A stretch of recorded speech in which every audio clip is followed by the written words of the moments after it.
Sorti au cinéma en 1987, le film Dirty Dancing est devenu culte au fil des années. Porté par Patrick Swayze et Jennifer Grey dans les deux rôles principaux, cette comédie romantique est aujourd'hui considérée comme l'un des modèles du genre, toutes générations confondues. Si les deux acteurs forment à l'écran l'un des duos les plus mythiques de l'histoire du cinéma, la tension était palpable entre eux en dehors du plateau de tournage. C'est en tout cas ce que Jennifer Grey a révélé lors d'une interview accordée au magazine américain People, dans le cadre de la promotion de son livre, intitulé Out of the Corner. De la même façon que Baby et Johnny n'étaient pas supposés être ensemble. Nous n'étions pas un duo naturel. Mais le fait que nous étions supposés l'être a créé une tension.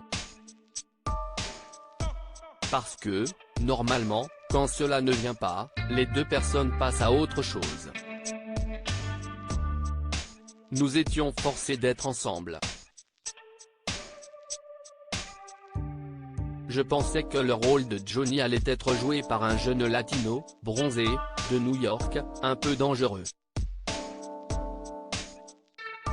Pas ce mec avec qui je venais de jouer dans Red Dawn, originaire du Texas et qui était très autoritaire, toujours en train de faire des farces. J'avais peur, a expliqué Jennifer Grey. Jennifer Grey sur Patrick Swayze, je savais que nous n'avions aucune alchimie, c'était mon premier grand rôle et je voulais être certaine que ça allait bien se passer. Je savais que nous n'avions aucune alchimie et qu'il n'était pas ma tasse de thé. Il était très beau et talentueux, mais je n'étais pas sûr que ça allait fonctionner. Il m'a entraîné dans le couloir et m'a dit, je t'aime et je suis tellement désolé. Je sais que tu ne veux pas que je joue dans le film.